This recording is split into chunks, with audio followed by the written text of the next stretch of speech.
baru permulaan dari tasawuf. Saya udah sering menceritakan bahwa di beberapa masjid dan komunitas dulu, ya, itu sekitar 5 tahun lalu, sebelum kita koar-koar kayak sekarang, itu pengurus kalau ngundang saya selalu bilang, Ustadz jangan sebut-sebut tasawuf, sebut saja tazkiyatun nafs. Saya balikin, yang Ustadz saya apa kamu? Kalau kamu mau begitu, kamu aja yang ngajar. Dah, saya pulang. Oh enggak Ustadz, bukan begitu. Udah. Kalau yang berbicara tasawuf bukan orang yang menjalaninya, bukan orang yang mengilmuinya, nggak apa-apa ente larang. Gitu. Jadi kadang-kadang kita ini takut terhadap kebenaran, lalu ketakutan itu kita share ke orang. Gak usah khawatir, semua keilmuan itu ada yang lurus, ada yang menyimpang. Dalam bab fikih ada orang fanatis, orang taklid. Ada lawan dari taklid, orang yang menyerang mazhab, anti mazhab. Itu penyimpangan juga. Dalam bab akidah juga sama. Dalam bab tasawuf juga ada yang menyimpang. Bukan karena ada yang menyimpang lalu kita buang semua, nggak begitu caranya. Orang berilmu bisa memfilternya. Orang yang berguru bisa mengambil mana yang sebenarnya. Insya Allah. Alhamdulillah kita dari dulu punya masyaikh, punya guru yang membimbing kita untuk ini. Jadi antum nggak usah khawatir, ya. Kita masuk ke bab mujahadatun nafs. Apa arti mujahadah? Mujahadah dari kata jahada, yujahidu, mujahadatan, fa'ala, yufa'ilu, mufa'ala. Artinya apa? Bazlul juhud fi mukhalafatin nafs. Mengerahkan tenaga semaksimal mungkin untuk melawan kehendak-kehendak buruk dari dalam jiwa. Jam segini enaknya tidur atau ngaji menurut badan nih, tapi batin bapak maunya ngaji. Maka yang duduk sekarang itu bukanlah nafs yang ammarah, tapi nafs yang sudah mulai masuk ke gerbang mutmainnah. Baru gerbang pak, jangan senang dulu. Ya, an-nafs ini jiwa kita, sebagaimana sudah masyhur disebutkan dalam Al-Quran, ada yang disebut innan nafsa, sesungguhnya jiwa, ada yang apa? Ammarah, bukan amarah. Ammarah, ammarah bahasa Arab artinya yukthirul amra, banyak nyuruh-nyuruh kepada apa? Bisu, dengan yang buruk-buruk. Jam 3 enaknya tahajud atau molor. Molor ya. Itu normal. Normal itu. Tapi mujahadatun nafs itu melawan sisi normal manusiawi. Menjadi di atas itu. Yang gak pernah tidur, yang gak pernah capek itu siapa? Malaikat. Malaikat itu gak pernah tidur. Maka di saat seseorang melawan rasa ngantuknya, dia sedang menghidupkan sisi malaikat dalam dirinya. Karena dalam diri kita ada karakter nuriyah, karakter malaikat. Kalau mau makan, antum mau makan nih. Normalnya orang kalau pagi-pagi jam 7, jam 8 lapar nggak? Terus antum shaim, puasa. Malaikat makan nggak? Ah, itu namanya mukhalafatun nafs. Mencoba melawan kebiasaan diri, biasanya makan, dia nggak makan. Jiwa itu level pertama namanya ammarah bisu. An-nafs al-ammarah bisu. Jiwa yang selalu mengajak kepada yang negatif. Enggak saya, enggak antum, sama. Mau ustadz, mau kiai, hatta wali. Apalagi cuma wali murid ya. Hatta wali Allah itu ada an-nafsnya al-ammarah bisu dalam dirinya. Bedanya dia bisa meredamnya.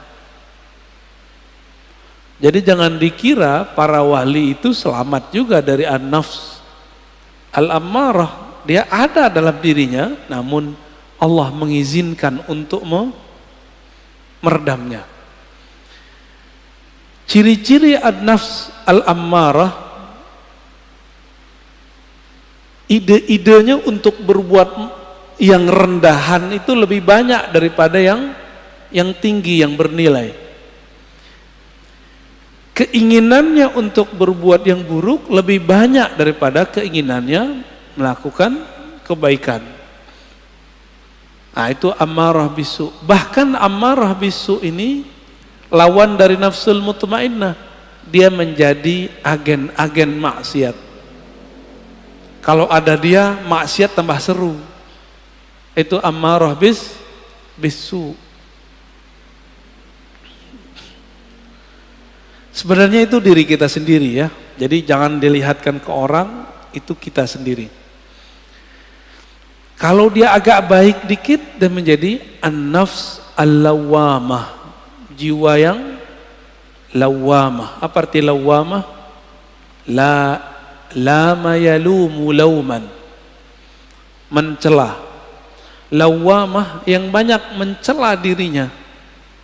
Menyalahkan dirinya. Coba. Antum abis maksiat, nyesel nggak? Abis nyesel, nyalahin diri nggak? Atau nyalahin orang? Sama, nyalahin diri, nyalahin orang berarti an-nafs al-lawwamah. Ada penyesalan, lalu mengalamatkan penyesalan itu ke orang lain. Ini gara-gara dia nih, gitu ya. Atau ke diri sendiri. Kalau sudah bisa menyalahkan diri sendiri, berarti sudah lolos dari nafsul ammarah masuk ke nafsul lawwamah.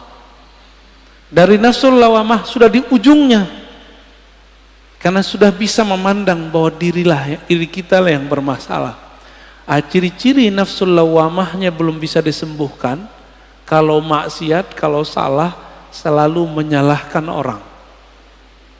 Ini kena handphone nih. Ini karena musik nih, musik yang disalahin. Kan baru muncul kemarin ada artis mau hijrah, mau tobat, yang disalahin gitarnya, yang disalahin dia, yang maksiat yang disalahin musiknya. Musik itu awal pembuka maksiat. Masya Allah, saya nggak bela-bela musik juga karena saya nggak bisa main musik, tapi kalau dia menyalahkan musik berarti dia belum menyalahkan dirinya sendiri. Yang disalahkan diri kita sendiri. Anda mau tanya sama antum, lebih berbahaya musik atau smartphone? Penyebab maksiat.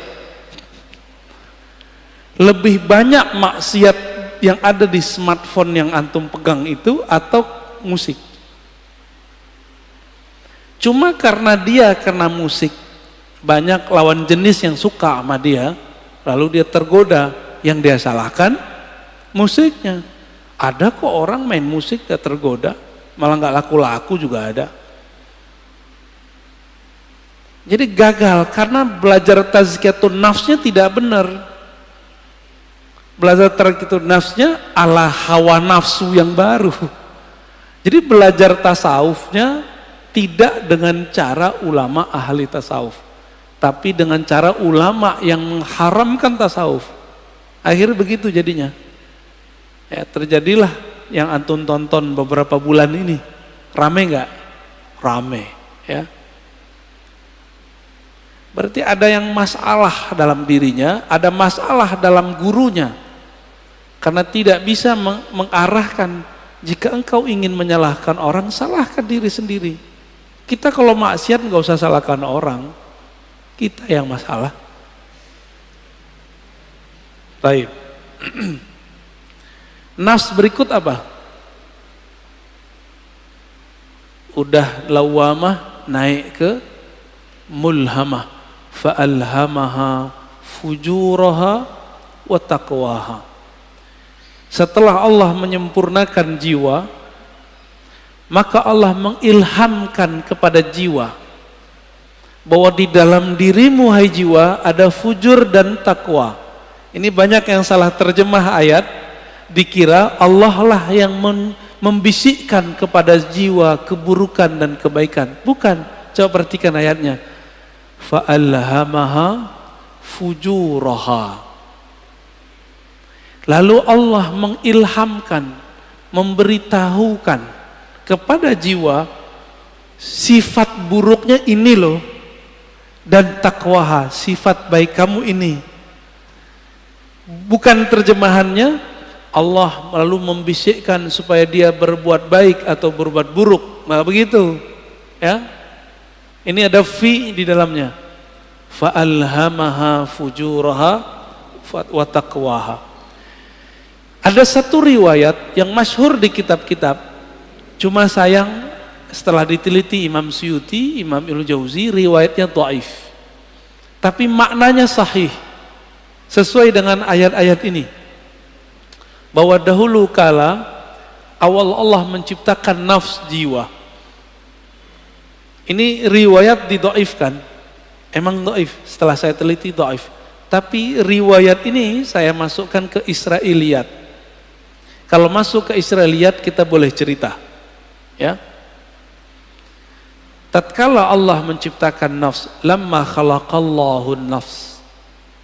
Ketika Allah menciptakan jiwa, maka Allah bertanya, man ana wa man anta. Aku siapa, kamu siapa? Apa kata jiwa? Anta, ana. Apa kata jiwa? Ente, aneh. Jadi yang suka ngomong gua, saya, itu sifatnya nafs. Jujur, suka nggak ngomong saya, menurut gua? Seneng nggak? Seneng ya? Kok dia nggak menghargai saya? Gitu. Pernah ngalamin gitu nggak? Ya. Kok dia nggak menghargain aku? Nah, ada perasaan begitu dalam berinteraksi? Berarti nafsnya lagi on, Pak. Lagi on itu. Ditanya lagi, man anta? Wa man ana? Siapa kamu? Siapa aku? Sama jawabannya. Aku, engkau. Makanya sifat egois itu sifatnya nafs, bawaan nafs. Jadi nafs ini itu dulu pernah Allah Subhanahu wa taala celupkan kepada bi'iruz zulumat, ke dalam kegelapan syahwat. Masing-masing kita punya, Pak. Walaupun soleh ini kayaknya, berjenggot, berkopiah, bergamis, bersarung, nafsu kita sama-sama jeleknya. Mau saya, mau antum sama. Ya, jadi nggak usah putus asa ya, biasa aja. Siapa tahu antum lebih mulia dari aneh, gitu. Dalam nafs. Tapi kalau udah merasa mulia, berarti nafsnya udah rusak. Nafsnya udah rusak. Baik. Lalu Allah buatlah nafs itu lapar. Dibuat lapar itu nafs. Sekian ribu tahun dia lapar. Lalu Allah bertanya lagi, Ayyatuhan nafs, man ana wa man anta? Saya siapa? Engkau siapa? Kata Allah. Barulah nafs itu merasa butuh. Apa kata nafs? Ya Rabb, anta Rabbi. Engkau adalah Rabbku, Tuhanku. Sedangkan aku adalah hambamu. Inilah asal muasal daripada tazkiyatun nafs. Mujahadatun nafs. Jadi nafs ini hanya bisa dikekang dengan satu hal, lapar. Gak bisa lebih, gak bisa kurang. Gak bisa lebih dari itu, gak bisa kurang juga dari itu. Dibikin lapar dia. Jadi kalau antum merasa bahwa kok susah ngelola diri ini, puasa. Jangan hanya puasa fisik, mulai puasa yang sifatnya lebih detail. Pernahkah kita puasa gadget? Pernahkah kita puasa ngomong yang buruk-buruk?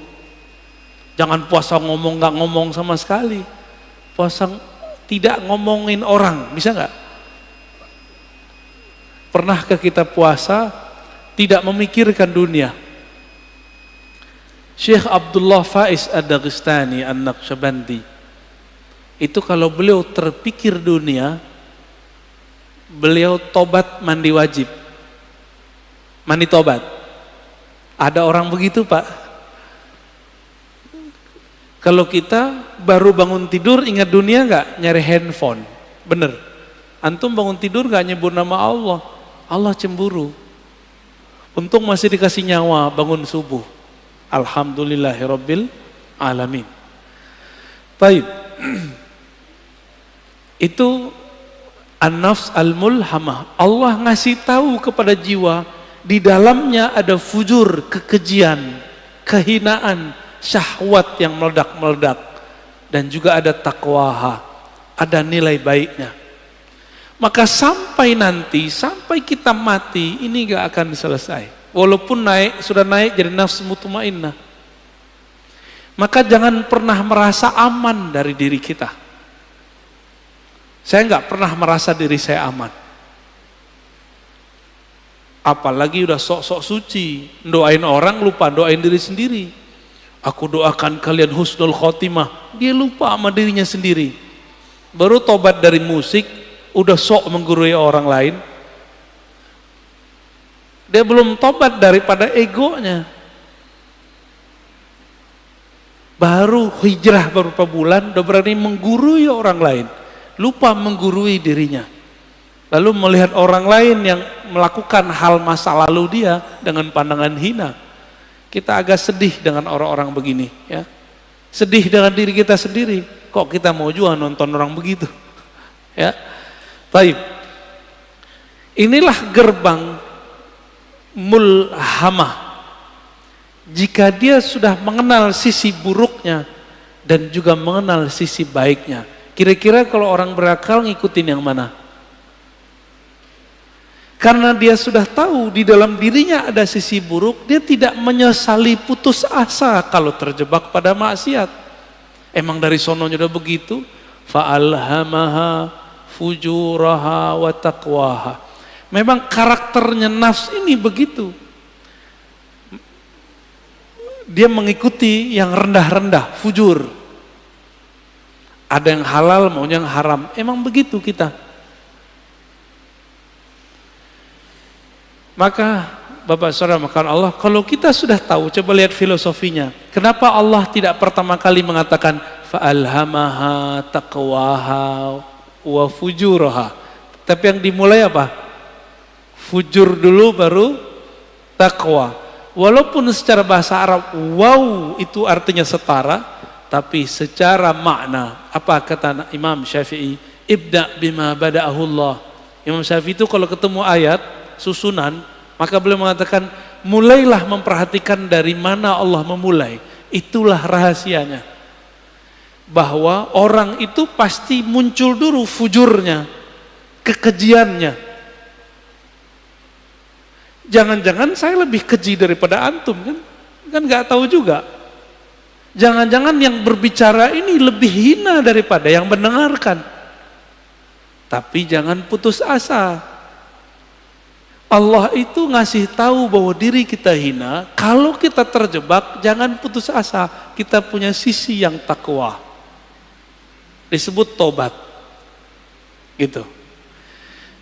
Maka orang-orang yang bertobat dari masa lalunya dengan menyalahkan dirinya sendiri, tidak menyalahkan orang lain, lalu mentazkiyah dirinya, membersihkan dirinya, baru kemudian membicarakan yang lain.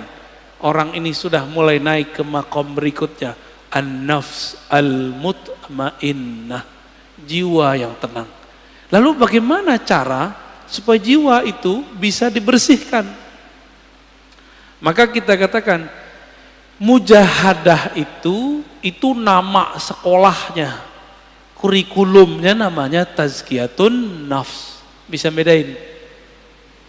Tasawuf itu nama kampungnya.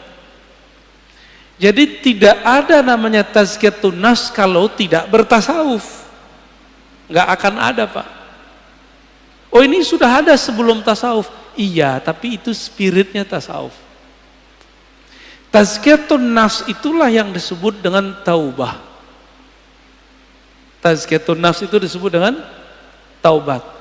Dimulai dengan tazkiyah nafs itu dengan cara puasa, taubat, ya, taubat dari dosa. Jadi kalau kita turunkan tasawuf, mujahadatun nafs, apalagi tazkiyatun nafs, begitu modelnya. Jadi kalau ada orang mengajak kajian tazkiyatun nafs tapi tidak memulai dengan tasawuf, gimana kurikulumnya? Pasti ada halalnya, pasti ada kelemahannya. Kayak gitu modelnya. Ya, karena nggak tahu petanya tadi, dimulai dari jiwa yang 4. Ammarah, lawamah, mulhamah, baru masuk mutmainnah. 4 aja udah cukup dulu sebelum yang 3 yang lain. Jadi taubat itu bukan saja dengan cara mencela maksiat kita. Taubat itu dengan cara tazkiyah, itu pertama. Lalu tahliyah yang kedua. Apa arti tazkiyah? Membersihkan diri dari yang kotor.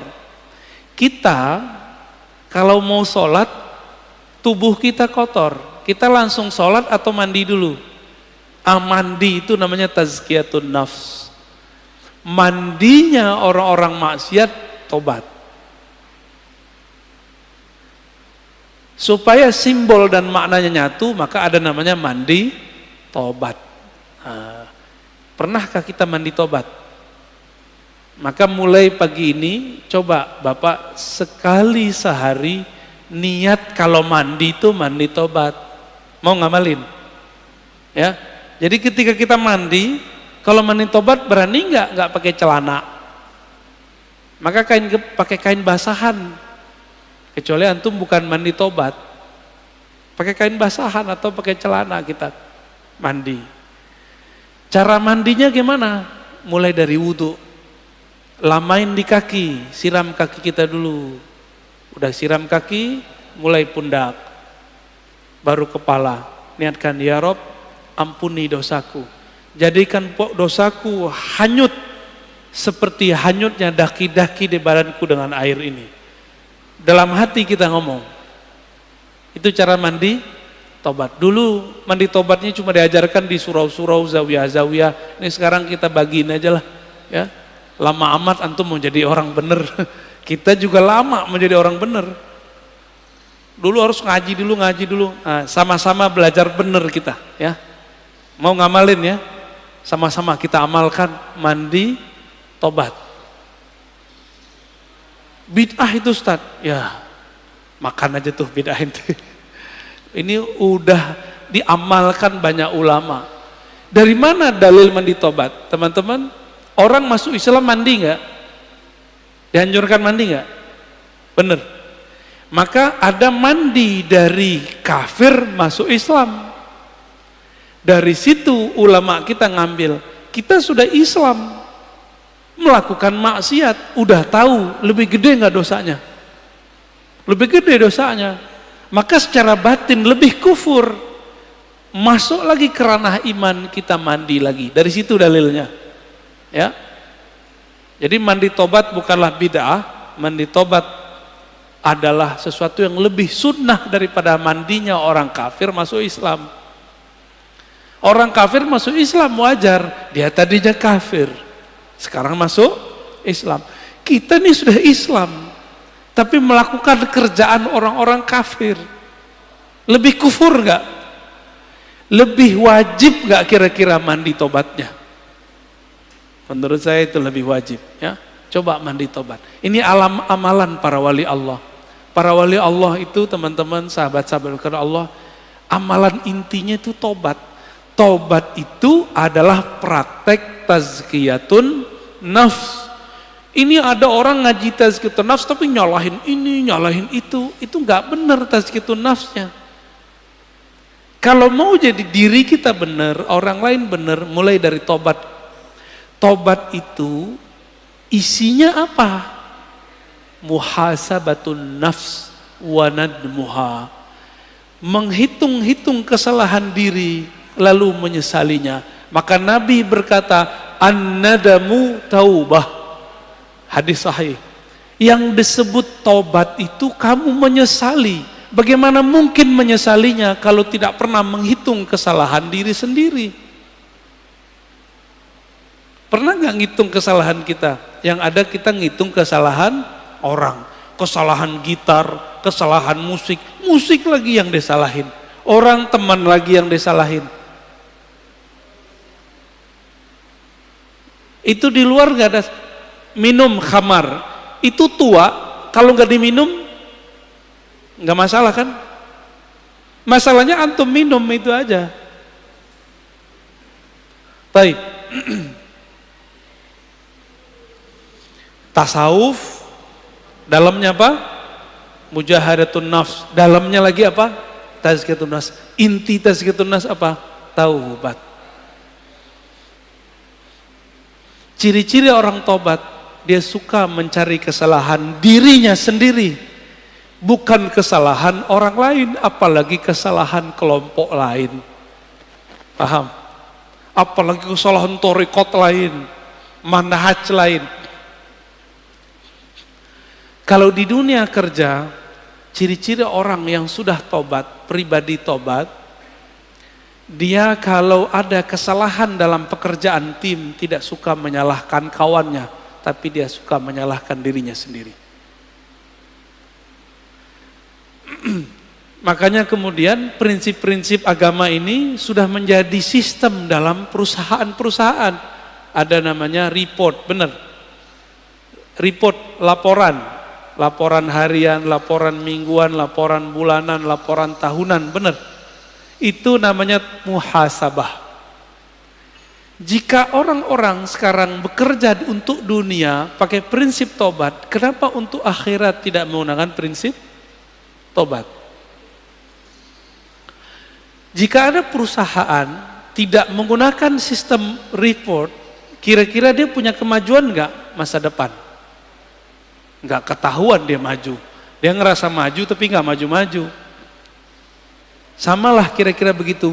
Jika seorang jiwa, suatu kelompok sibuknya dengan kesalahan orang, tidak sibuk dengan kesalahan diri sendiri, spiritualnya nggak naik-naik. Ya, jumlah orangnya bisa tambah banyak, tapi jiwa mereka tidak berkualitas. Di dalam Al-Quran, Allah berfirman, wajahidu fillahi haqqa jihadih, dan berjihadlah, bermujahadalah, ya. Mujahidu artinya bermujahadahlah. Fillah. Jadi ada dua, jihad itu fi sabilillah, sedangkan mujahadah fillah. Bisa bedain?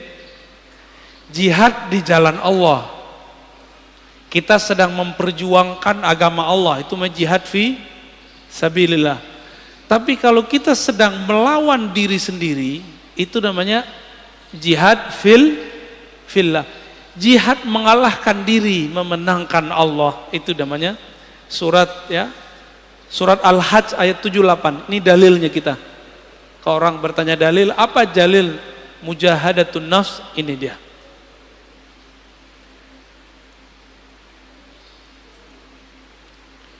Dan dalam surah Al-Ankabut ayat 69 Allah berfirman, walladzina jahadu fina lanahdiyannahum subulana. Orang-orang yang bermujahadah, yang bersungguh-sungguh melawan dirinya untuk mendapatkan ridho kami. Lanahdiyannahum subulana. La di situ bukan la tidak, tapi sungguh. Sungguh ada nun taukid di belakangnya. Sungguh aku akan bukakan jalanku, akan tunjukkan subulana. Maka teman-teman, jalannya mujahadah itu banyak. Kalimatnya di sini subul. Apa arti subul? Jamak dari sabil. Subul, sabil artinya tariqah. Subul sama dengan turuk, artinya jalan-jalan. Banyak jalan.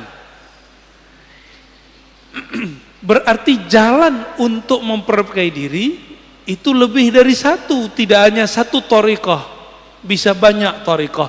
Tidak hanya satu manhaj, tapi banyak manhaj.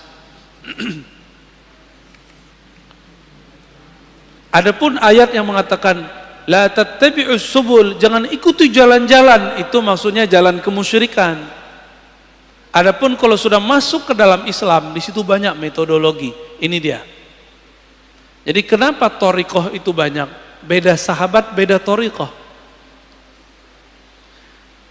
Sayyidina Umar itu kalau beliau salah puasa 40 hari, tidak tidur 40 malam. Ada yang kuat thariqatnya Umar? Ada yang kuat thariqat Umar? Bid'ah enggak?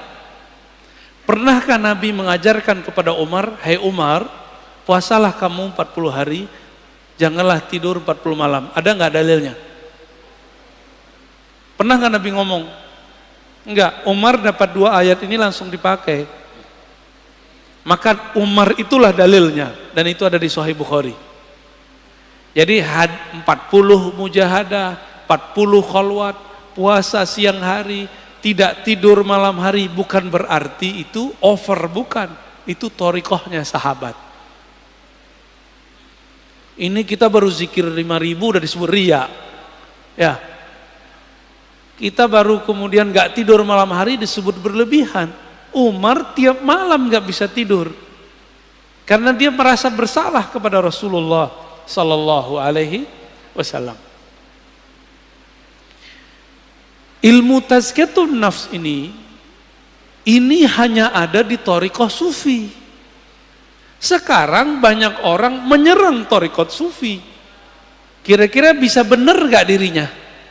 Gak bisa benar, Pak. Kita mau tazkiyatun nafs, tapi orang ahli tazkiyatun nafs kita serang. Bisa benar gak kita? Gak bisa benar. Ya. Tasawuf itu ada menyimpang. Kan kita udah jelaskan dari awal. Tidak hanya di kalangan sufi, di kalangan ahli fikih aja ada penyimpangan, di kalangan ahli hadis aja ada penyimpangan. Apalagi di kalangan sufi. Lalu gimana supaya tidak menyimpang? Maka ilmu itu mesti bersanad kepada ahlinya. Selesai masalah sebenarnya. Bolak-balik situ aja, Pak, ya. Ini perintah bukan? Wajahidu fillahi haqqa jihadih. Surat Al-Hajj 78. Bermujahadahlah kamu melawan dirimu untuk menemukan Allah dengan haqqa jihadih, dengan perjuangan yang sebenar-benarnya. Ini wajib bukan? Ini bukan sunat, Pak. Maka bertasawuf itu wajib atau sunat? Tidak ada tasawuf tanpa mujahadah, tidak ada mujahadah tanpa tazkiyatun nafs. Itu namanya tasawuf. Berarti tasawuf wajib atau bukan? Wajib gak? Jadi jangan ngomong lagi tasawuf itu sunat. Bertasawuf itu wajib. Dalilnya ini ayatnya. Ma la yutimmul wajib illa bihi fahuwa wajib. Sesuatu kewajiban, ya, nggak bisa kita capai kecuali dengan satu metode atau sekian metode. Maka metode ini wajib ditempuh, wajib dipilih. Ini yang disebut dengan subulana, jalan-jalan kami. Ya, sudah mulai paham? Tapi biasa, mungkinkah Allah membiarkan jalan suci ini aman? Gak mungkin. Maka Allah titipkanlah, ya, ujian bagi orang-orang yang sedang bermujahadah di jalan tasawuf. supaya mereka meragukan tasawuf. Ragunya lewat ustadz juga, karena ustadznya ngomong pakai dalil juga bahwa tasawuf itu bid'ah, tasawuf itu dari Buddha, tasawuf itu dari Brahmana, tasawuf itu dari Kristen. Yang ngomong begitu kan orientalis. Giliran orientalis ngomong ente percaya, giliran kita yang muslim ngomong ente nggak percaya. Yang paling lucu musim maulid nih, mau maulid ya, benar mau maulid. Yang bilang maulid pertama kali dibuat orang Syiah kan orang Syiah. Salafi mengkafirkan Syiah. Tapi giliran informasi tentang maulid ini mereka ambil. Mereka percaya kepada orang kafir bahwa maulid ini dari Syiah. Padahal kita Ahlus Sunnah itu juga punya data sendiri bahwa maulid itu bukan dari Syiah, bukan dari Yesus. Ini yang paling lucu. Selevel Syekh Saleh Fauzan, imam salafi sekarang di Saudi, itu menganggap maulid Nabi itu sama dengan memperingati kelahiran Yesus. Nyambung nggak? Ada nggak antum yang memahami maulid Rasul Sallallahu Alaihi Wasallam itu sama dengan kelahiran Tuhan? Ada nggak? Nggak ada kita yang begitu. Itu ilmu namanya ilmu su'uzon. Jadi manhaj mereka itu kita ganti istilahnya manhaj su'uzoniyah. Ya, bukan manhaj salafiyah. Su'uzon tiap tahun dijawab nggak aja puas. Tahun lalu kita udah bales, ini mau mulai lagi nih, siap-siap ntar ya bulan maulid. Ini so far Ustaz ya, oh bulan maulid terame lagi. Jangan antum kira kita jawab sekarang nanti mereka adem lagi, enggak. Tahun depan lebih gawat lagi, tahun berikutnya lebih gawat lagi. Apa kata Syekh Saleh Fauzan? Aneh masih mending bilang dia Syekh ya. Mereka udah nggak bilang kita Ustadz, Buya, Kiai. Nggak masalah.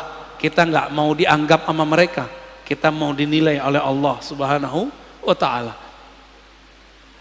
Apa kata dia? Ini tasyabbuh dengan orang-orang Masihi, orang Kristiani. Kalau tasyabbuh menyerupai orang Kristen itu dalam akidah kita kan kafir. Kafir dong pelaku maulid. Maka kalau baca ayat Qul ya ayyuhal kafirun itu isinya orang-orang maulid ya. Nauzubillah min dzalik. Membawa ayat suka-suka. Dan kebetulan kebenaran pelaku maulid kebanyakan orang-orang tarekat sufi. Orang Betawi itu dulu gurunya sufi Pak. Makanya di kampung-kampung Betawi nggak ada namanya bulan seri bulan maulid sama Ramadan dua aja. Tiap bulan ada maulid, bener nggak? Tiap bulan ada barzanjian, tiap bulan ada dibaan, tiap bulan baca Syaraful Anam. Karena setiap hari Senin mereka mengingat ada kelahiran Nabi Sallallahu Alaihi Wasallam. Dianggap itu Syiah, ya. Allahumma sholli ala Muhammad.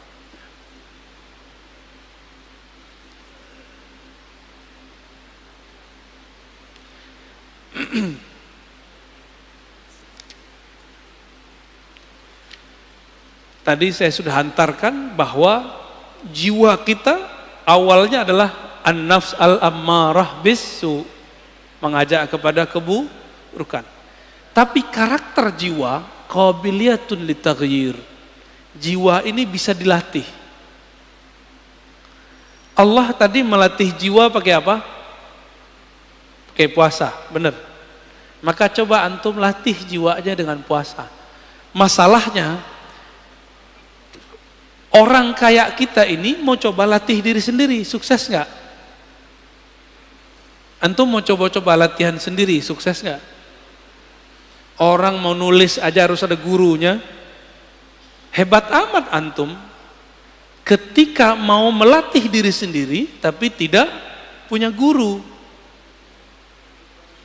Siapa kita? Ada yang lebih tinggi dari Imam Ghazali di sini? Imam Ghazali butuh guru nggak? Berguru dia kepada Abu Ali Al-Farmadi. Imam Nawawi berguru nggak? Berguru. Imam Subuki berguru ke Imam Athaillah Sakandari. Ibn Athaillah Sakandari pengarang hikam berguru kepada Imam Al-Mursi. Imam Al-Mursi, orang alim panjang umurnya, sahibul mukasyafah, berguru kepada Abul Hasan Syazili. Abul Hasan Syazili berguru kepada Ibnu Mashis. Begitu mereka. Muhammad Bahauddin Syah Naqsyaban berguru kepada gurunya Mir Kulal. Mir Kulal berguru kepada Baba Samasi. Hatta Syekh Abdul Qadir Jilani berguru kepada Hamad Ad-Dabbas. Gak ada yang gak berguru. Antum aja yang sok-sok hebat gak berguru, ya. Hebat amat ente gak berguru. Buat torikot sendiri ya. Ya, buat manjat sendiri ya silakan. Man la syaikha lahu la yuflih abadan.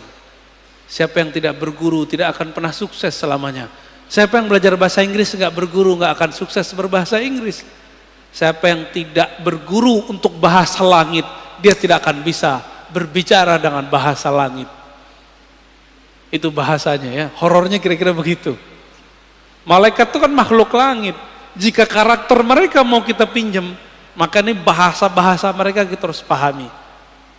Bahasanya bukan bahasa mulut. Ya. Maka wajib seseorang itu berguru bertarekat ketika mau tazkiyatun nafs. Nggak bisa pengajian kitab begini Bapak. Ini cukup untuk keilmuannya. Setelah diilmui baru masuk kepada prakteknya.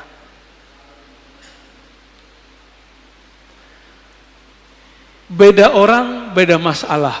Ada sahabat Nabi datang mengatakan, "Ausini ya Rasulullah." Wahai Rasulullah, tolong ajarkan aku. Apa kata Nabi? La taghdab, jangan marah. Wahai Rasulullah, aku pengen yang lebih. Apa kata Nabi? Jangan marah. Sampai 3 kali. Falakal jannah, pasti masuk surga. Datang orang lain bertanya, wahai Rasulullah, apa amalan terbaik? Nabi menjawab, it'amut ta'am, kamu memberi makan. Datang orang yang lain, wahai Rasulullah, apa aman paling tinggi? Nabi mengatakan, al-imanu billah, percaya kepada Allah. Berarti beda orang, beda cara. Inilah dalil kenapa thariqah itu banyak. Faham? Ustadz saya pusing, kenapa di sono ada Tijaniyah, di sono ada Idrisiyah, di sono ada Naqsyabandiyah, di sono ada Samaniyah, di sono ada Syaziliyah, di sana ada Qadiriyah. Kenapa? Memang dari nabinya sudah begitu. Antara Sayyidah Aisyah beda thariqah dengan Sayyidah Juwairiyah dan Safiyah. Sayyidah Aisyah thariqatnya thariqat ma'rifat, ngaji. Sayyidah Safiyah thariqatnya thariqat zikir. Makanya Sayyidah Safiyah dan Juwairiyah dia punya biji-biji 4.000 dan Nabi tidak pernah membid'ahkannya. Nabi cuma melihat orang ini istrinya sudah naik makom, maka ada zikir yang ngitung, ada zikir tanpa menghitung. Enggak seperti kelompok sebelah bilang ini menghitung bid'ah. Enggak ada di lafaz hadisnya bid'ah. Malah Nabi biarin itu ya. Sedangkan Sayyidah Aisyah thariqahnya ngaji. Maka Aisyah itu kalau di rumah debat mulu. Debat sama Nabi. Masa sih Rasulullah terturun lagi ayat. Jadi karena Aisyah tuh banyak ilmu turun. Jadi kadang-kadang Ustadz Kiai ini kalau punya istri cerewet dikit bersyukur, nanti ilmunya keluar. Apalagi wali ya, wali itu ujian paling beratnya istrinya sendiri. Serius. Ya. Waliullah itu ujian pertamanya istrinya. Antum tahu Sayyidina Umar itu waliullah bukan? Waliullah bukan? Ada yang meyakini Umar bukan wali, pasti Syiah. Sayyidina Umar di rumah itu dikata-katain bininya. Ente nih wali, kira-kira begitu. Masa Amirul Mukminin begini? Enggak beres ngurus umat. Dikata-katain sama bininya. Dia pasrah aja, dibiarin aja. Bukan berarti Umar gak ada harga dirinya. Itulah cara Umar yang biasa ngata-katain orang di luar. Sekarang dia terima gak dikata-katain sama bininya sendiri? Apa perasaannya dikata-katain oleh orang dekatnya sendiri? Umar berhasil melewati itu. Pantas beliau jadi wali. Antum ini beda dikit paham sama bini udah tengkar, udah minta cerai. Udah langsung bilang, kamu ini menentang Allah dan Rasulnya. Yang ditentang ente, bukan Allah dan Rasul. Jangan bawa-bawa pemahaman kita satu level dengan Allah dan Rasul. Pemahaman kita ini bisa salah. Allah dan Rasul tidak pernah salah. Istri suka posting dirinya, jangan langsung dihardik. Pelan-pelan, Dek.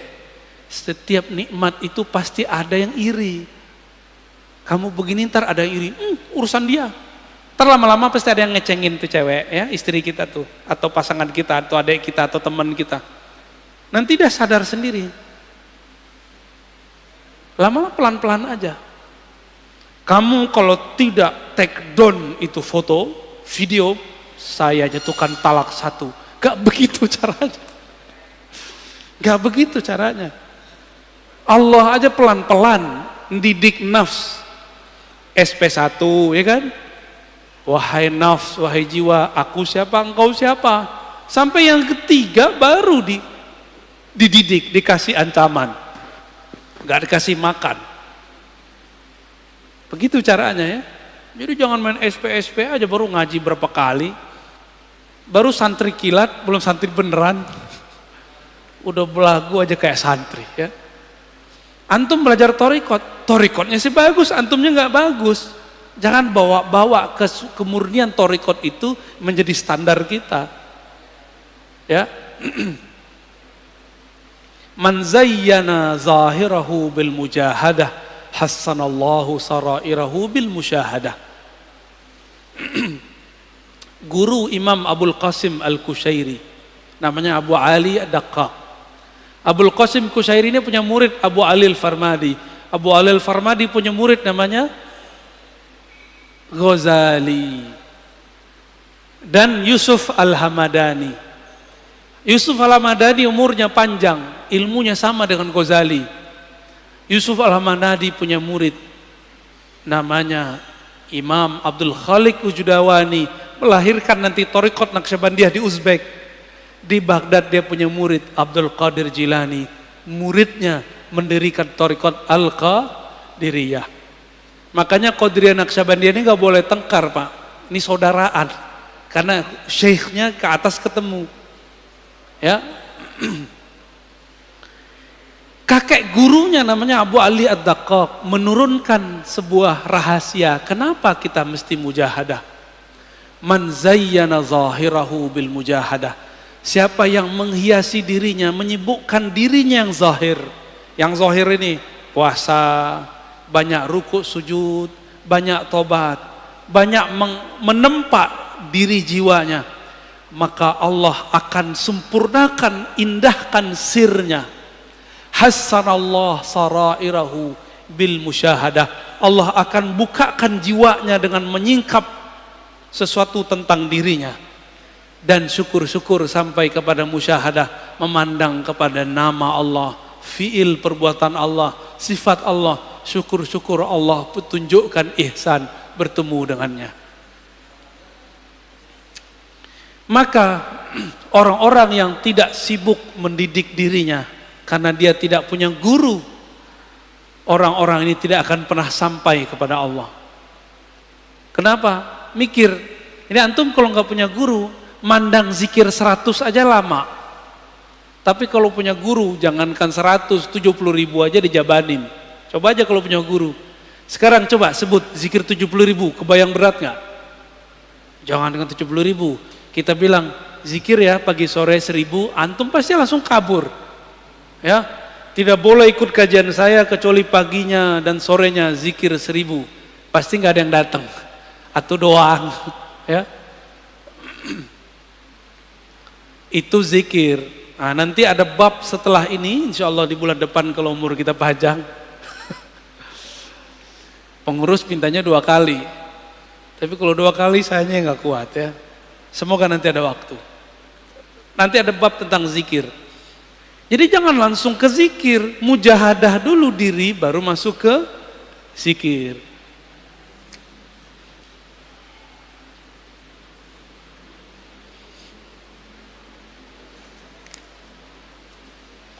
Semua ulama ahlullah sepakat jalan menujunya dimulai dengan mujahadatun nafs, melawan diri sendiri. Tadi udah paham di dalam mujahadah ada apa?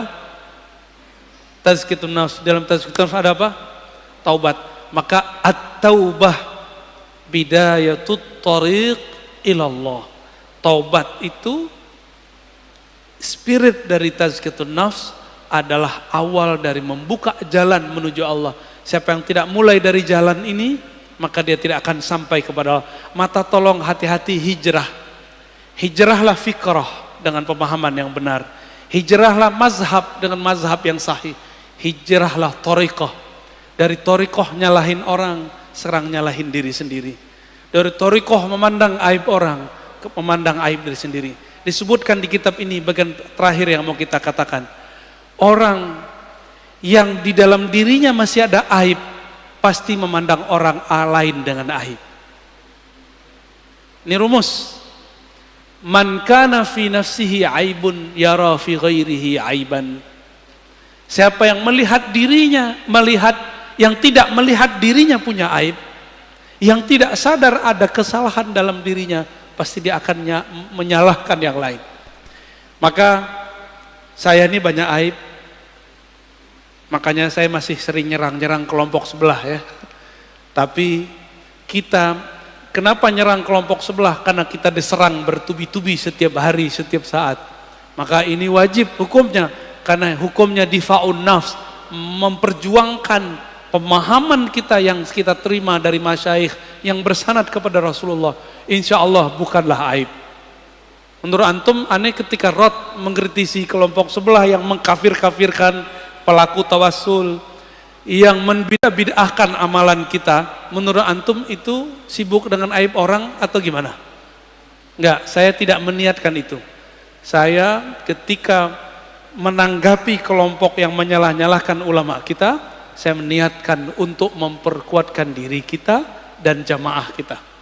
Ya, bukan mau cari-cari lawan. Mereka yang cari lawan. Kita dari dulu ibadah tenang-tenang aja kok ya. Maulid tenang-tenang aja, zikir tenang-tenang aja. Tiba-tiba mereka datang nyalah-nyalahin. Sekarang kita ngomong membalas, mereka tuduh memfitnah. Benar nggak? Berarti yang playing victim siapa? Itulah sikap psikopat ya, manhaj psikopatiyah. Nauzubillah min dzalik. Enggak pernah mau salah ya.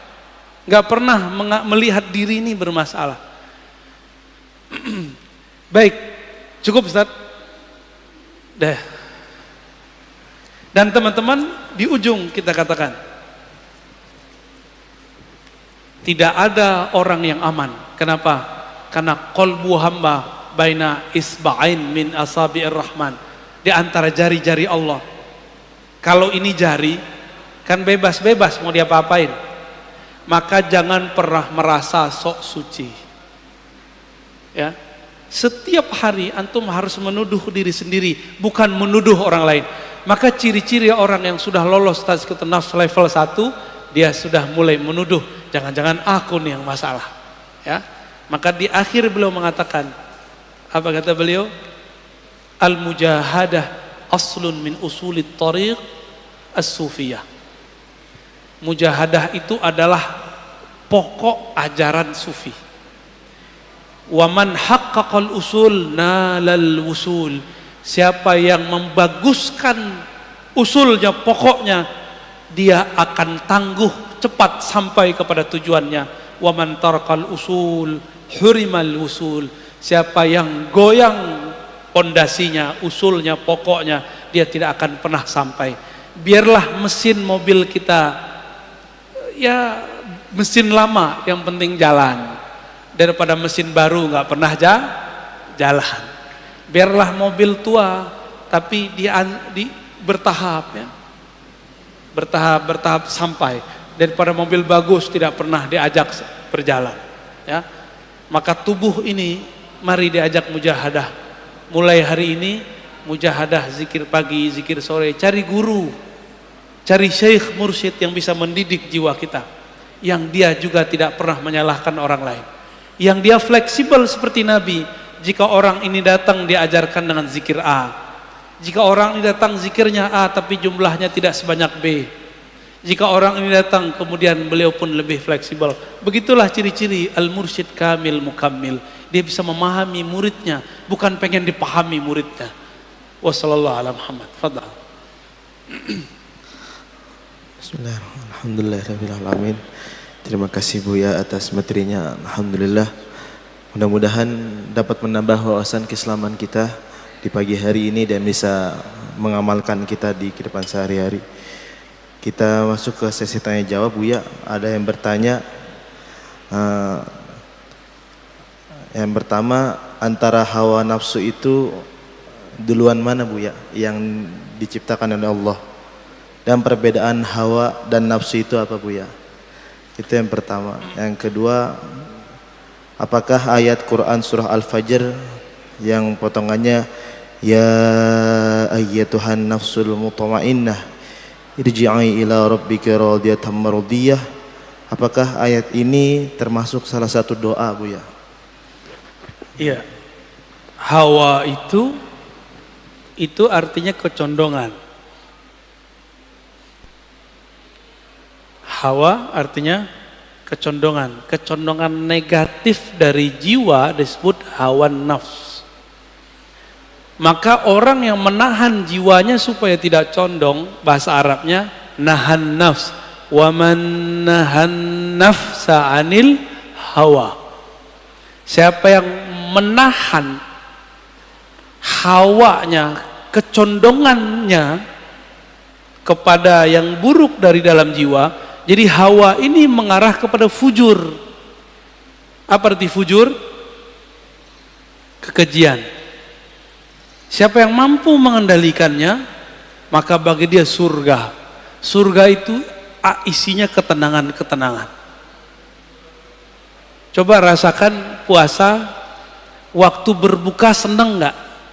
Itu surga pertama di dunia.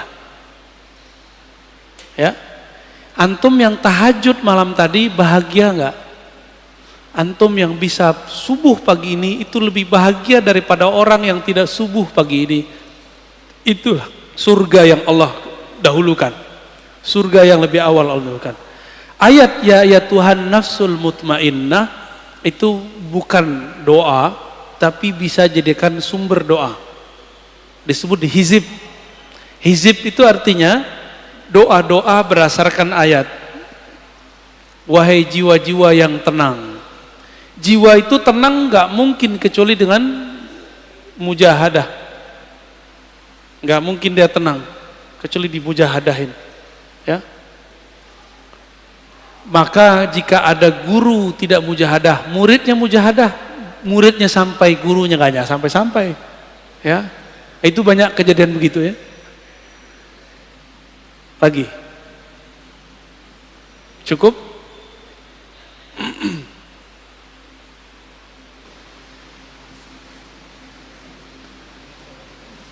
Assalamualaikum warahmatullahi wabarakatuh. Assalamualaikum. Pertanyaan saya juga hampir sama dengan yang tadi, masih sekitar surat Al-Fajr, karena bisa menjelaskan tentang nafsu-nafsu ini. Di situ Allah memanggil ya ayyatuhan nafsul mutmainnah. Nafsul mutmainnah, kalau dalam surat Al-Fajr saya pernah dengar begini Ustaz ya. Jadi kalau kita ingin memiliki nafsul mutmainnah, itu syaratnya 5, ada di surat Al-Fajr itu. Yang pertama, irji'i ila rabbiki radiyatan mardiyah. Pertama, irji'i. Tadi sama dengan Ustaz yang jelaskan. Irji'i artinya rujuk ilallah, kembali kepada Allah, artinya kita bertaubat. Itu yang pertama. Lalu yang kedua, radiyatan mardiyah, ridho kepada Allah, kepada hukum-hukum Allah dan apa yang didatangkan oleh Allah dan Rasulnya. Terus yang selanjutnya, fadakhuli fi ibadi, masuklah kamu ke dalam golongan hamba-hambaku. Yang saya tadi terkesan dengan apa yang bisa disampaikan, kalau kita ingin menjadikan tazkiyatun nafs ini harus punya guru, artinya berarti harus punya apa itu namanya, masuk ke dalam suatu golongan tadi torikoh ya Ustaz ya. Tadi kalau bisa bilang kalau yang ngaji begini aja sama Ustad itu belum cukup. Ustad bilang begitu, ya kan? Berarti kan saya atau kita semua harus punya guru atau punya kelompok thariqah yang mengajarkan, membimbing kita sehingga kita menjadi tazkiyatun nafs dan zikir dan lain sebagainya. Iya. Barulah nanti yang terakhir wadkhuli jannati. Setelah itu masuklah ke dalam surga. Itu yang finishnya di situ, wadkhuli jannati. Ustaz, sekarang tadi kita kalau hanya ngaji begini-begini saja, kata Ustaz itu belum termasuk apa itu namanya usaha mujahadah ya Ustaz ya. Terus gimana kita ini udah berumah tangga, udah repot ya. Kalau kita umpamanya rutin berzikir, rutin masuk apa itu tadi ada guru begitu, kayaknya terlalu apa ya Ustaz. Sedangkan agama tidak memberatkan ya. Itu. Terus pertanyaan saya yang kedua, saya lihat sekarang ini anak-anak muda Ustaz, kalau ada Habib itu mereka semangat sekali. Mereka semana aja dia paranin, dia datangin Ustaz, yang ngikutin itu acara-acara Habib itu. Apakah itu sudah termasuk dia masuk thariqah itu Ustaz? Dengan zikir-zikirnya dan lain sebagainya. Tapi pada kenyataan anak muda ini saya perhatikan Ustaz, kalau itu semangatnya luar biasa dan banyak sekali jamaahnya, tapi giliran waktu subuh itu orang-orang tua jamaahnya banyakan, anak muda kemana? Padahal dia ngikutin Habib-Habib, padahal semangat banget, perempuannya kayak lakinya kayak itu banyak sekali jamaahnya, tapi ketika prakteknya itu kemana Ustaz? Baik. Ini itu ya pertanyaan. Ya, assalamualaikum warahmatullahi wabarakatuh. Assalamualaikum warahmatullahi wabarakatuh. Itu mungkin versi guru Bapak ya. Kalau mau nafsu mutmainnah harus 5. Kalau versi guru saya 5 berikut itu dari nafsu mutmainnah mau naik lagi. Yang dipanggil tuh nafsu mutmainnah, bukan supaya jadi mutmainnah irji'i, bukan. Udah dipanggil, dia sudah mutmainnah dulu baru dipanggil. Yang dapat undangan kepada Allah itu jiwa yang tenang. Jadi bagaimana supaya jiwa tenang? Bil ju', dia mujahadah. Bil mujahadah, itu aja. Supaya qalbu tenang bizikrillah, dengan zikrullah. Maka 2, supaya an-nafs ini tenang, mujahadah, qalbunya dizikirkan. Udah dapat tuh. Ini aslani min usulit tariq. Jadi mungkin beda guru kita Pak ya, nggak apa-apa kan ya. Karena kalau dia sudah tenang, terus dibilangin kamu supaya tenang kembali ke Allah, itu turun lagi gitu. Sekarang dia sudah tenang, sudah nafs mutmainnah. Kalau sudah tenang baru dipanggil kehadirat Allah. Dipanggil kehadirat Allah, disuruh gabung dengan hamba-hamba Allah. Jangan nafsi-nafsi, jangan sendiri-sendiri. Nggak ada orang usul kepada Allah sendiri ya. Makanya setelah nafs mutmainnah adanya nafs radiyah, habis itu ada nafs mardiyah, ada nafs kamilah. Jangan dibalik ya, itu kurang pas menurut saya ya. Terus jangan sibuk dengan aib orang. Kalau ada anak muda senang sama habaib, alhamdulillah, subuhnya belum bangun, yang penting dia udah ngaji duluan. Emang antum bisa jamin besok bisa subuh? Kan gak bisa jamin. Jadi kalau ada anak muda senang ngaji sama habaib, kita katakan alhamdulillah, semoga besok ngaji sama habaib subuhnya masuk. Kita sibuk dengan aib kita sendiri. Kalau ada anak muda udah cinta habaib, itu udah bagus Pak, dapat syafaat dari baginda Nabi SAW. Karena hadisnya jelas, ahibbu ahla baiti hubban li, cintai. Itu 2 hal yang masalah. Jadi jangan karena dia nggak bangun subuh lalu kita batalkan cinta dia kepada habaib, nggak nyambung. Itu 2 fan yang berbeda, babani mukhtalifani, 2 bab yang berbeda. Cinta ke habaib syai, Dia udah bisa cinta, sholat subuhnya belum bisa on time. Kita tarbiyah mereka. Gitu caranya yang benar ya. Jangan kita salah-salahin. Kasihan Pak, anak muda udah mau tobat masih kita salahin aja ya. Ustadz harus masuk torikot. Kita ini kok udah repot. Ya salam. Hidup ini akan repot terus Pak. Kapan orang itu tidak repot? Kalau dia irji'i ila rabbik. Irji'i itu pulang harus lewat jalan. Jalan itu namanya torikoh. Mau sibuk sampai mati dengan urusan keluarga? Ya, silakan. Mau sibuk sampai mati dengan kerjaan? Silakan. Kul tamatta'u bighaizikum. Allah katakan begitu. Suka-suka kalian. Suka-suka kalian. Allah kasih kebebasan. Bahkan Allah mengatakan fa'budu ma syi'tum. Kalau kalian mau sembah selain aku boleh. Fa'budu artinya kalau kalian mau mengabdikan diri bukan kepadaku silakan. Enggak ada masalah sama Allah. Allah enggak butuh kita kok. Torikoh itu metode. Bapak ini dari dulu ngeluh semua. Kok enggak bisa khusyuk? Jalan khusyuk cuma bertorikoh Pak. Kalau enggak kusut terus persoalan keluarga di bawah sholat. Betapa kurang ajarnya kita kepada Allah. Urusan kerjaan kita bawa sholat. Bapak ini mau ketemu pimpinan, tapi masalah keluarga dibawa ke pimpinan. Sopan enggak? Kita bisa konsentrasi mencari fulus yang bakal kita tinggalkan, tapi tidak bisa mengkonsentrasikan diri untuk menuju Allah Subhanahu wa ta'ala. Guru saya ngajak murid-muridnya belajar torikot. Guru saya umurnya 82 saat itu. Murid-muridnya umur 60-70.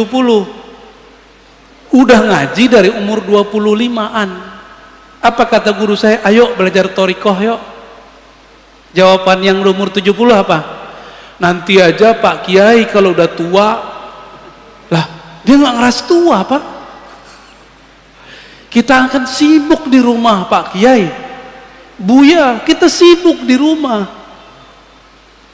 Ternyata jawaban itu jawaban dia semenjak umur 25. Sekarang umur 75 dia gak sadar kalau dia sudah tua. Seorang ibu-ibu minta diajarin zikir, kita kasih zikir. Zikirnya cuma 100. Apa kata dia? Ustadz saya kan sibuk. Ibu umur berapa? Saya umur 70-an Ustadz. Lah ibu karyawati, ibu pramugari. Enggak, tuh sibuk apa? Bengong juga dia. Kita ini sok sibuk. Yang kedua, antum mengira bertorikoh itu meninggalkan dunia. Bukan. Bertorikoh itu nyatu dengan dunia secara fisik, tapi batinnya dengan yang maha batin. Alam ini zahirnya Allah. Batin kita apakah sudah dengan batinnya Allah? Itu torikoh. Kesadaran bahwa kita sedang dengan yang maha zahir, batin kita dengan yang maha batin. Kesadaran itu namanya torikoh. Dan caranya nggak seperti yang antum bayangkan, harus puasa sekian hari. Itu mau jadi ahli kebatinan namanya. Jadi torikoh itu beda orang beda cara, nggak saklok. Oh, kalau sama Kiai Fulan puasa dulu sekian hari, mutih. Enggak. Mungkin kita beda guru kali ya. Guru aneh kalau ngajar torikoh itu sederhana sekali.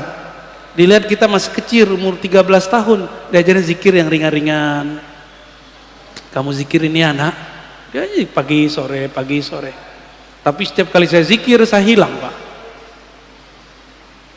Pada umur 15 mulai dikasih zikir yang mulai ada angkanya besar, dilatih. Di umur 18 tahun sudah kuat zikir 70.000 segala macam, bahkan umur-umur segitu. Antum sekarang udah umur 40-50 masih ngomong begitu. Apa kata Imam Junaid di kitab ini tadi saya lupa bacain. Wahai anak muda, ya ma'syaras syabab, latihlah jiwamu sebelum tua, latihlah badanmu sebelum merentah, Karena nanti kalau badanmu sudah tua, sudah renta, kamu tidak sempat lagi mengikuti jalur-jalur ulama salafus soleh seperti saya ini.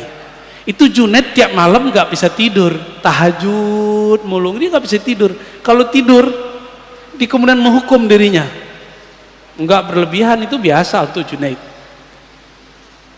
Sekarang saya kasihan, miris lihat anak muda hari ini. Tua-tua juga sama, mau tidur pakai handphone, Torekot Samsungnya, Opponya, Applenya. Torekot ini nih lebih hebat. Mau tidur pakai Torekot ini, bangun tidur, yang pertama dicari itu lagi. Kenapa orang bisa tahan? Karena ada yang dilihat. Antum rajin-rajin mujahadah, nanti Allah bukakan kolbu, lebih asik dari ngelihat YouTube.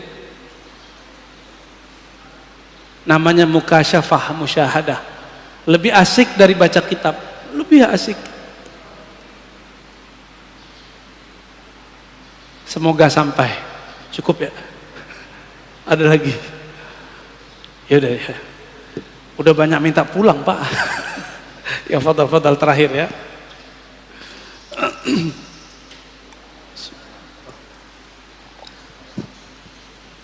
Bismillahirrahmanirrahim. Assalamualaikum warahmatullahi wabarakatuh Buya. Assalamualaikum. Alhamdulillah dengan skenario Allah pagi ini saya bisa bertemu dengan Buya. Saya Pras dari Pasar Kemis Tangerang. Tempat Abu Yauci. Iya, Grand Batavia Pasar Kemis. Nah, saya juga mengucapkan terima kasih kepada Buya telah membawakan cermin kepada saya, sehingga saya baru menyadari saya berpakaian seperti ini saya malu rasanya dengan perbuatan maksiat dulunya gitu. Cuman saya sedang belajar untuk memantaskan diri di hadapan Allah. Ada dua pertanyaan yang saya ingin tanyakan Buya. Yang pertama, bagaimana menempatkan nafsu dalam amaliyah diri? Yang kedua, adakah tips atau cara pada saat muhasabah kita tidak terjebak dalam perenungan dosa? Mungkin itu saja Buya yang ingin saya sampaikan. Assalamualaikum warahmatullahi wabarakatuh. Assalamualaikum. Nafsu itu jangan dikasih kendor, karena ayatnya waman nahan nafsa, siapa yang menahan jiwanya dari kecondongan fujurnya, jangan dikasih kendor. Jangan masker doang yang bilang jangan kendor. Ini masker jangan kendor, giliran nafsu dibiarin. Nafs itu tidak hanya itu, nafs itu ada zahir ada batin. Zahirnya nafs makan, pengen terlihat lebih baik depan orang. Batinnya nafs pengen dihargai, pengen dianggap alim, pengen menggurui orang, tidak mau digurui. Ini hati-hati. Masih ingat iblis? Iblis itu nafsnya pengen minta dihargai, bahasa Arabnya istakbaro. Jadi istakbaro itu bahasa halusnya pengen dihargai. Bukan saya pengen dihargai, tapi emang harusnya begitu. Ini hati-hati. Orang-orang yang tersinggungan mulu hidupnya, hati-hati tuh. Jangan-jangan antum melihara kiber, salah satu karakternya nafs. Jadi biasanya pengurus masjid kena ujian begitu tuh. Pengurus masjid, guru-guru, syekh-syekh, kiai-kiai, pejabat-pejabat atau mantan pejabat. Dia mantan masih pengen dihargai seperti pejabat. Namanya post power syndrome, tahu? Ya. Dia dulu ngurus masjid, sekarang kan bukan. Itu di banyak masjid saya ketemu begitu Pak. Di banyak masjid, saya nggak tahu masjid sini ya. Dinamikanya mungkin 11-12 lah, bener ya, sama lah. Karena masjid ini tempat nyembah Allah, setan nggak mau diem Pak, dia bikinlah pengurus tekar sama pengurus. Antum yang tengkar kena udah. Kalau berbeda boleh, tengkar ya nggak boleh. Berselisih itu rahmat, yang nggak boleh itu takhasum, bermukhasamah. Mulai kemudian orang kalau udah mukhasamah tengkar, nyari kesalahan orang nggak? Ada beberapa masjid udah kayak partai politik Pak. Mau milih ketua itu udah pakai, waduh ya salam, udah ada tim sukses segala. Ada grup baru lagi. Ya salam. Semoga Masjid Nabawi seperti nur Nabi sallallahu alaihi wasallam, berselisih untuk maju, bukan berselisih untuk bertengkar. Amin. Nafs ini fiha lazzah. Hawa nafsu itu ada lezatnya. Ini saya ngomong begini, itu ada nafsunya. Kalau saya menikmati ngata-ngatain orang, maka saya niatkan kalam saya ini ngata-ngatain diri saya sendiri.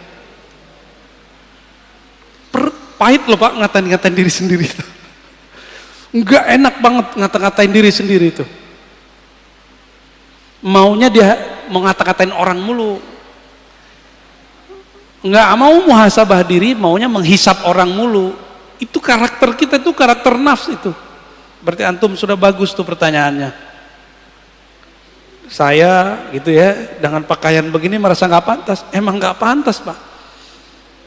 Cuma meskipun kita bukan orang soleh, kita mau meniru orang soleh walaupun hanya pakaiannya. Semoga dengan meniru pakaiannya nanti akhlaknya pun nempel ke tubuh kita. Kalau akhlaknya sudah nyampe, semoga karakter kolbiahnya juga masuk ke dalam diri kita. Nah ini, jadi gimana caranya? Jangan kasih kendor. Kasih kendor, kasih sanksi. Allah itu memberi sanksi nggak kepada jiwa ketika dia tidak mau mengakui Allah sebagai Rabb? Dikasih sanksi, nggak dikasih makan. Maka antum yang lalai kepada Allah, kasih sanksi, matanya nggak boleh tidur 1 jam, kurangi zikir, baca Quran, sholat. Harus disangsi diri kita ini, diberikan dia hukuman, disiplin. Masa orang ada disiplin kerja mencari dunia, tapi dia nggak disiplin kerja untuk akhirat. Orang yang tidak sukses di masa tuanya dunia karena dia masa mudanya tidak disiplin. Sepakat? Benar? Bapak, kenapa saya bisa baca kitab apa saja sekarang? Karena saya disiplin dulu di umur, mulai dari umur 15 tahun saya belajar baca kitab, jadi telat belajar kitabnya. Kawan-kawan mungkin umur 12 sudah mulai hafal alfiah, saya belajar itu umur 15. Karena saya tahu ini ilmu mahal, nggak pernah kita tinggal lagi. Kuliah pun, ketika orang tua saya mengatakan, nak cari kerjaan bapak susah, saya bilang, Pak, apapun tolong beasiswain saya 4 tahun. Dan benar-benar Pak, saya 12 tahun mendidik nafs saya untuk tidak pacaran. Ya, itu 12 jam setiap hari. Enggak hura-hara ke sana sini, sibuk baca buku masuk. Jadi merbot di pesantren, azan. Kadang-kadang imamnya nggak ada, kita jadi imam. Yang paling gawat apa? Dosen kita ini pesantren mahasiswa, dosennya nggak ada. Kita masih santri, orang pada ngelirik. Terpaksalah kita maju. Di situ saya baru tahu kalau saya banyak baca Pak. Tapi saat itu karena guru jauh, kolbu masih ada sombong. Bertambah ilmu, tambah sombong. Bertambah bacaan, bertambah belagu. Itu saya alami dulu. Ini kan ada mahasiswa kita di sini udah jadi ustadz juga ya, Ibnu Hajar. Dia kan jurusan filsafat tuh. Ya, 11-12 lah kayak dia dulu. Bertambah baca kitab, bertambah sombong. Jadi saya kalau baca kitab dulu niatnya mau debat orang.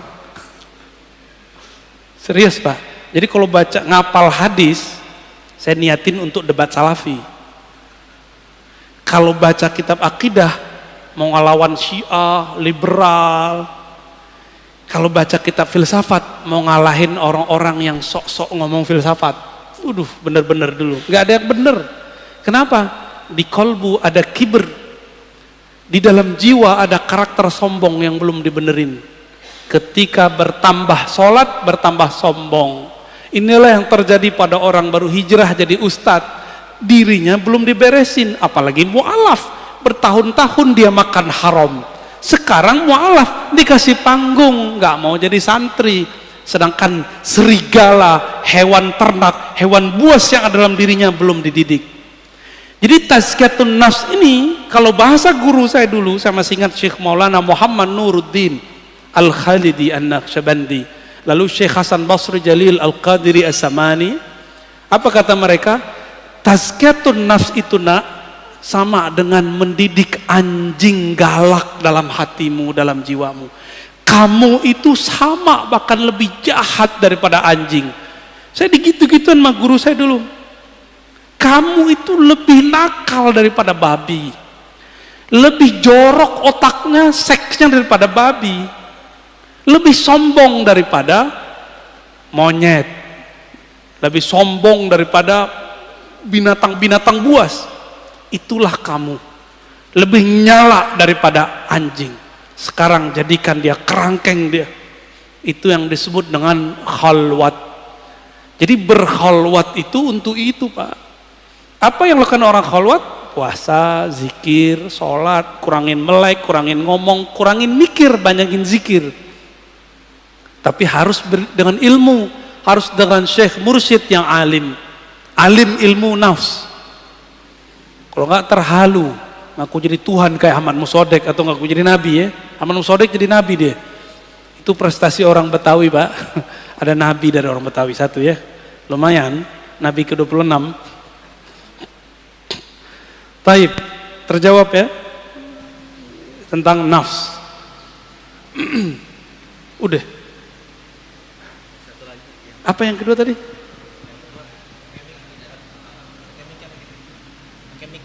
Yang kenceng aja ya. Satu. Yang kedua itu Bu ya, bagaimana supaya pada saat kita bermuhasabah, kita tidak terjebak dalam perenungan dosa. Muhasabah itu adalah cara kerja taubat. Muhasabah itu efeknya dua-duanya bagian dari taubat. Pertama, melupakan dosa, namanya move on. Antum jadi semangat. Tapi orang yang semangat lupa dengan dosanya bisa terjebak lagi, kan setan nggak mau diem, Pak. Nanti ada setan jadi orang soleh. Gimana ciri-cirinya? Yang sudah tobat ini dia belum mateng, sudah berani untuk mengklaim dirinya tobat, lalu mengklaim orang pelaku maksiat seperti dia dulu, orang-orang yang kotor. Ini banyak nih anak-anak hijrah banyak kejebrak di sini karena tidak tahu seni muhasabah. Ketika kita muhasabah, dalam muhasabah pun ada setan. Itu ketika kita move on, apa yang kita rasakan? Kita menyalahkan masa lalu atau kita menyalahkan diri? Kita memandang hina orang yang melakukan masa lalu kita, pekerjaan masa lalu kita itu masih dikerjain oleh teman kita. Kita memandang hina dia atau kita sayang kepada dia? Kalau antum sayang kepada dia, mengasihi dia, berarti sukses tobatnya. Innallaha yuhibbut tawwabin. Terjemahannya apa? Allah cinta orang yang tobat. Itu terjemahan antum. Kalau terjemahan ilmu ma'rifatnya beda lagi. Allah cinta para pendosa yang sadar dari dosanya. Itu arti aslinya. Berarti orang maksiat bisa dicintai Allah? Bisa. Maka saya katakan ke dalam diri saya yang suka maksiat, kepada teman-teman saya yang masih maksiat, Allah bisa jatuh cinta kepada kita, kepada antum semua. Yang penting mau tobat. Lah Ustadz, saya tobat besok ngerjain lagi. Udah tobat lagi. Sambalado, nggak apa-apa. Tobat sambalado itu disebut tawwab, ghaffar. Apa arti ghaffar? Allah yang menerima istighfar berkali-kali. Tawwab, Allah yang menerima tobat lebih dari satu kali. Tolong jangan dengarkan lagi kalam ustadz yang dipinjam lisannya oleh setan dan mengatakan tidak boleh tobat berulang-ulang, tobat nanti saja. Itu setan yang ngomong, Pak. Karena Allah mengatakan tentang ciri-ciri orang yang mengundur-undur tobat, nanti saja kami tobat. Benar gak? Ada kan ayatnya? Ada ayatnya. Tar aja tobatnya, kata kiai tobat itu cukup sekali. Nggak bener. tobat itu berkali-kali, maka ada lafaz tasdik, tawwab. Coba tanya kepada orang ahli nahwu sorof, apa arti tawwab? Orang yang terjebak berkali-kali kepada maksiat, dia pun berkali-kali tobat sampai tobat itu jadi makomnya. Jadi saya kalau melihat ada orang maksiat, saya bawakan ke diri saya sendiri. Antum jangan jijik ngelihat perempuan yang buka aurat. Mata antum kan menikmati, ya toh?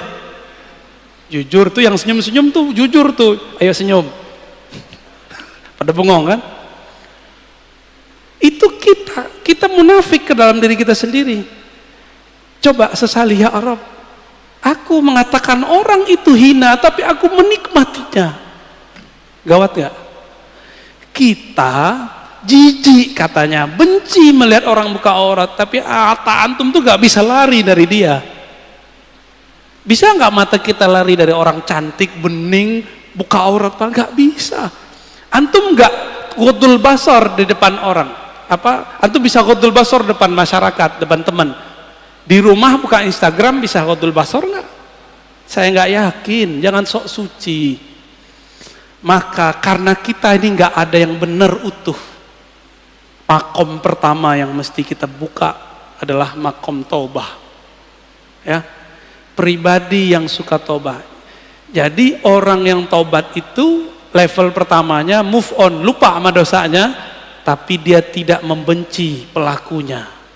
Ada yang kedua, selalu ingat maksiatnya. Orang begini, kalau dia punya guru mengajarkan tobat, dia tahu cara tobat. Kalau dia tobat, selalu ingat ciri-cirinya, banyak nangis, banyak merindingnya. Kalau ingat begitu, selalu ingat dirinya yang hina. Orang begini nggak sempet mikirin orang. Jadi kenapa ada orang hijrah, habis itu ngata-ngatain temannya, padahal baru kemarin sore hijrah. Berarti dia hijrah baru pakaian dan fikrahnya, belum nafsnya. Bisa paham kenapa teman antum sekarang musuhin antum. Kenapa teman kita dulu, teman-teman ngopi bareng, ngafe bareng, sekarang malah ngajak berantem terus di grup, malah nggak mau lagi semajelis. Itu karena dia baru di sini hijrah, tapi di dalam ini belum hijrah. Apalagi kolbunya, ya. Mana ada orang ahli zikir sibuk posting video, ya nggak? Cukup lah ya.